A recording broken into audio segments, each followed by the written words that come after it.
Moi, Jean, je vais m'installer un instant avec vous pour vous dire qui est Antoine. Antoine, c'est un maestro, un virtuose, un véritable Zorro, un Robin des Bois. Le soir, il met son gilet rouge de bénévole de la Croix-Rouge, il va aider des SDF et des migrants. Il a récupéré plusieurs chaussures et des vêtements d'hiver. Et puis, il est amoureux de Louise. Louise est une femme qui a des fesses gourmandes, qui est serveuse dans un petit restaurant italien à Paris. Et de temps en temps, Antoine va manger une bonne pizza et il grimpe dans le studio de Louise. Il la prend sur la commode, il se fait plaisir. Il lui suçote les seins, il lui met de la confiture, de la chantilly sur la foufounette. Et ensuite, il se fait une bonne tartine de reblochon. C'est un gourmand, Antoine, c'est un artiste. Alors oui, il est amoureux de Charlotte, mais Charlotte est partie à Los Angeles.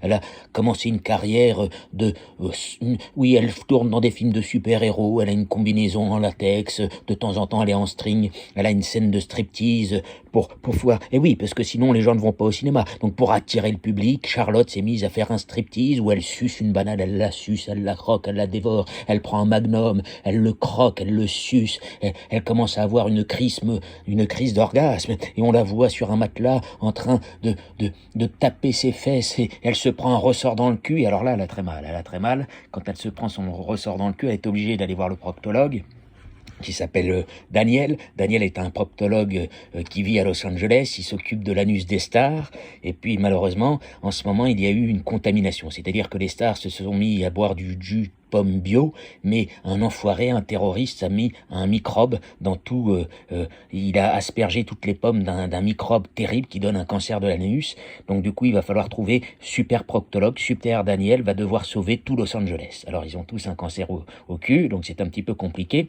et donc dans tout ça, pourquoi je vous parle de tout ça? Pourquoi je vous parle d'Antoine? Pourquoi je vous parle de Marcel, de Michel? Pourquoi je parle de théâtre? Pourquoi moi, Jean, j'essaye de vous parler de la vie? Eh bien la vie c'est quelque chose d'extraordinaire. Typiquement, ce matin, j'étais dans le bus et une femme me regarde, elle me dit « Je veux un enfant, monsieur. Vous ne voulez pas venir chez moi me faire un enfant ?» Je lui dis « Écoutez, mademoiselle, je ne peux pas vous faire un enfant. Moi, je suis un vieillard. J'ai plus de 60 ans. Je ne vais pas devenir père à 60 ans ou à 70 ans. » Et je lui ai expliqué ma vie. Je lui ai raconté que j'avais un père qui était un ancien militaire, qui était un héros de la guerre, un résistant qui avait sauvé des familles juives, qui a eu un frère qui est mort dans un camp de concentration, qui a été attrapé par les SS, qui s'est fait buter, et je lui ai expliqué qu'en ce moment j'étais en train d'écrire une pièce de théâtre sur la vie d'Antoine, cet écrivain un petit peu fauché, qui galère, qui aime de temps en temps attraper les fesses de Clémence, ou les fesses de Sophie, ou les fesses de Louise, et puis il aime sucer des bananes. Antoine, il est un petit peu bisexuel, de temps en temps il se retrouve avec Mamadou,